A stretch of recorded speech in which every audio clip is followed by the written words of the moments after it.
Buat teman-teman milenial semua yang hobi ngoceh-ngoceh atau cuap-cuap, bisa deh saluran hobi kamu via podcast. Nah, ada salah satu penunjang podcast milenial nih, namanya aplikasi Anchor FM. Itu bener-bener free, it is free alias gratis alias gretong. Nah, Anchor ini adalah alat kreasi yang memungkinkan kamu merekam dan mengedit podcast langsung dari ponsel atau komputer. Bahkan bisa pakai background lagu-lagu loh, mudah banget kan? Dan ini easy user banget. Nah, kemudian nextnya Anchor akan mendistribusikan podcast kamu ke seluruh Indonesia, bahkan ke mancanegara melalui beberapa platform bergengsi. Kamu bisa dengerin di Spotify, Apple Podcast, dan masih banyak lagi. Nah, milenial, kamu juga bisa menghasilkan uang dari aplikasi ini loh. Dan plusnya nih, tanpa pendengar minimum, uang kamu bisa kamu dapatkan di situ. Oke, complete package banget kan? Dan itu semua yang kamu butuhkan untuk membuat podcast ada di dalam Anchor FM ini. Deh, jangan kelamaan, langsung aja klik Apple Store kamu atau Play Store kamu, langsung download, dijamin kamu bakal ketagihan dan kreativitas kamu tuh bakal meningkat. Oke dan see you on air.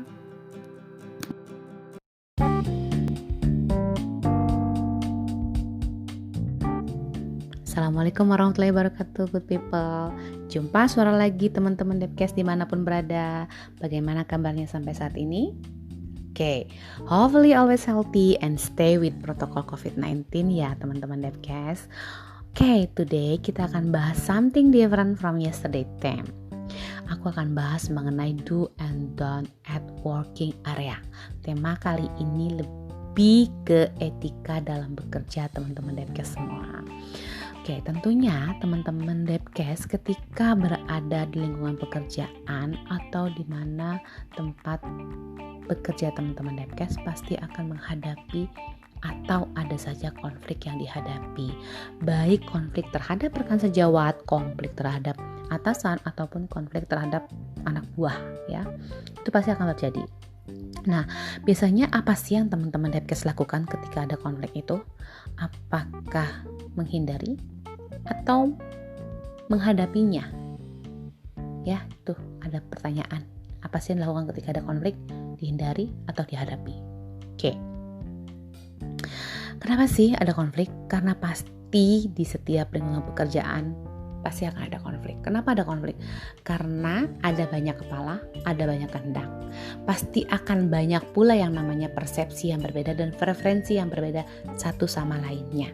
Ya, apalagi misal di lingkungan pekerjaan itu kultur value-nya, sistemnya belum terbentuk, maka satu sama lainnya ingin memperjuangkan sistem yang mereka yakini. Itu juga pasti akan terjadi konflik. Even sistem sudah ada pun pasti akan terjadi konflik. Oke, aku pernah meriset salah satu perusahaan yang minta tenagaku untuk mengkonsultasikan bagaimana caranya mengasesmen kultur value yang sudah ada. Waktu itu aku pernah ada draft kuesioner yang aku share kepada beberapa rekan pekerja di lingkungan pekerjaan perusahaan tempat aku konsultasikan tersebut. Dan juga aku melaksanakan in-depth interview setelah mereka mengisi draft kuesioner tersebut. Karena kenapa aku lakukan in-depth interview setelah adanya kuesioner? Aku perlu share lebih dalam lagi mengenai poin-poin pertanyaan yang aku berikan kepada responden. Oke. Salah satu pertanyaanku seperti ini.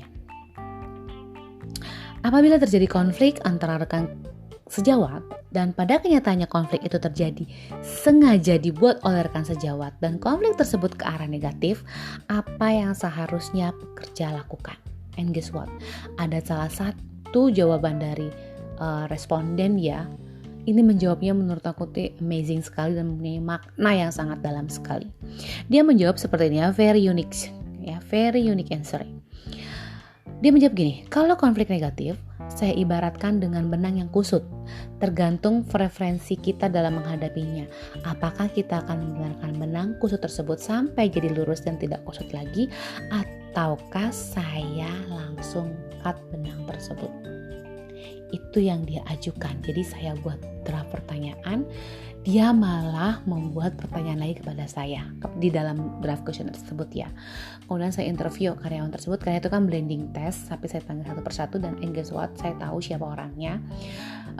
Ketika saya deep interview dengan dia, itu amazing sekali jawaban dia dan menurut aku itu maknanya dalam sekali. Oke. Kenapa? Menurut aku dalam, aku pun memberikan jawaban kepada dia. Kedua jawaban itu mempunyai resiko yang sama. Kalau kamu pilih salah satunya, itu sah-sah saja. Karena tergantung lagi dari preferensi yang kamu hadapi. Nah, kalau teman-teman Depcasters kasih, kira-kira akan memilih apa sih? Apakah akan menggunting benang tersebut atau memilih untuk menguraikan satu persatu? Seperti itu, ya. Nah, kalau memang ada jawaban dari teman-teman Depcast, bisa dong tolong tulis di kolom komentar aku di YouTube. Aku punya YouTube channel nih. YouTube channelku namanya Depcast FN.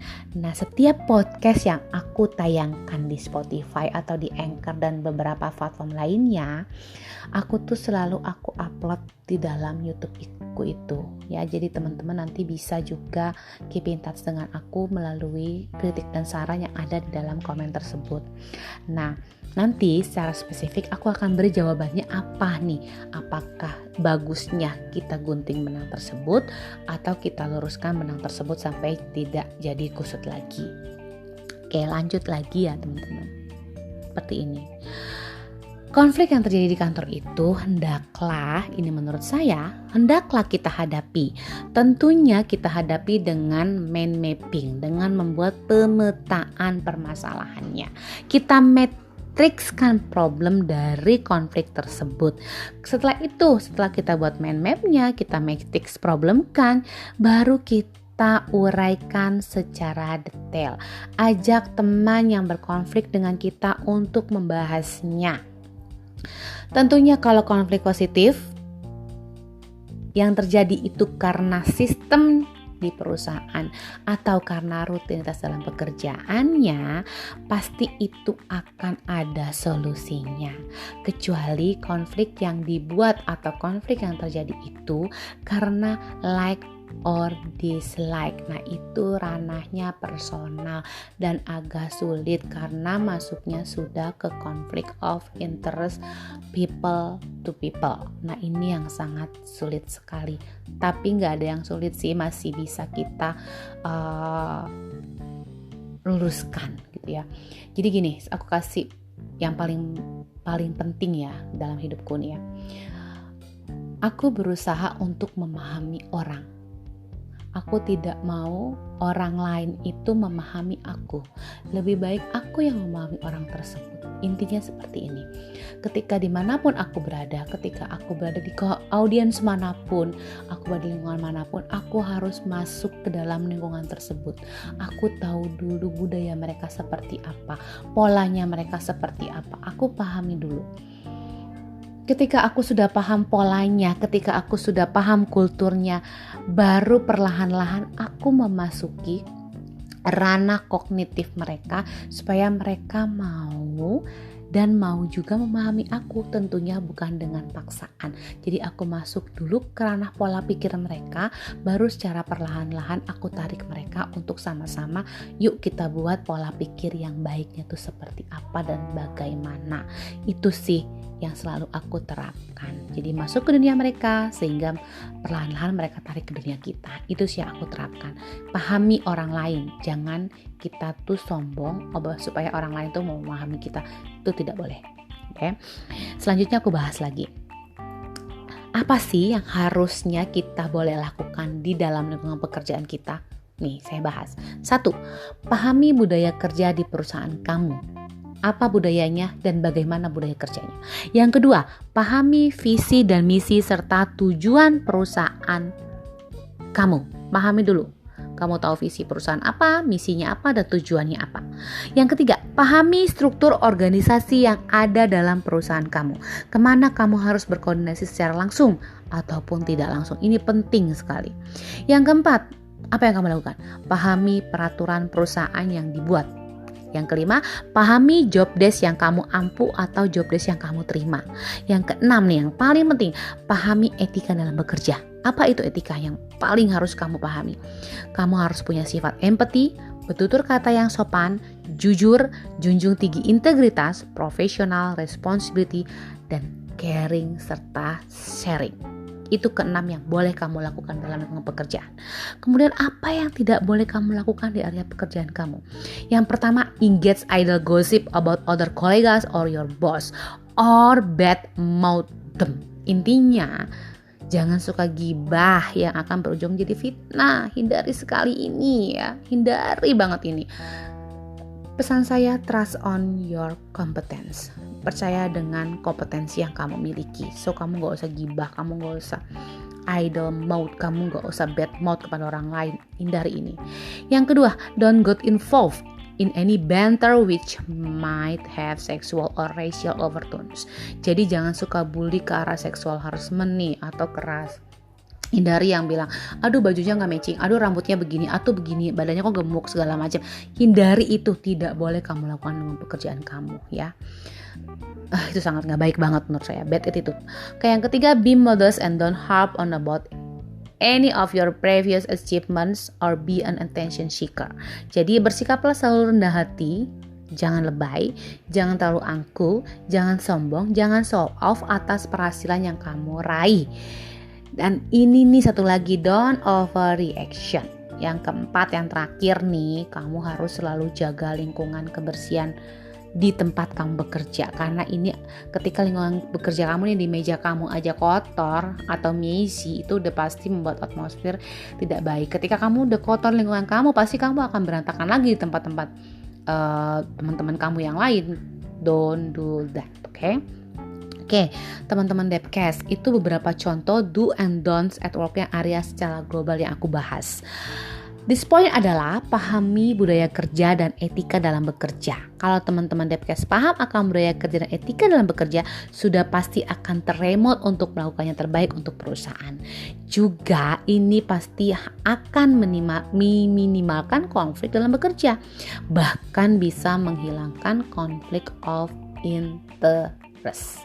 Oke, nextnya teman-teman Depcast, aku akan bahas lebih lanjut tentang budaya kerja dan etika dalam bekerja. Kalau teman-teman Depcast ada nih yang bekerja di lingkungan HR, ada yang bekerja di lingkungan pelaku bisnis, atau juga sebagai seorang business development atau yang lainnya yang perlu, kayaknya aku perlu merubah kultur value dia gitu ya, atau seorang CEO, ini kultur value-ku udah gak tepat lagi di perusahaan aku, apakah aku perlu assessment?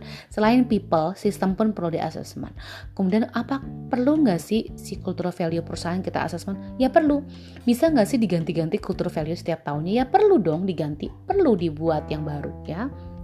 Nah, kalau ada yang butuh konsultasi mengenai hal tersebut, mengenai cultural value index-nya, bisa hubungi aku di novita5putri@gmail.com. Bisa hubungi email aku tersebut, nanti aku akan bantu cara bagaimana index of cultural value-nya. Oke, akhir kata teman-teman Depcast, semoga podcast today bermanfaat. Kita jumpa suara lagi dengan bahasan yang akan lebih menarik lagi.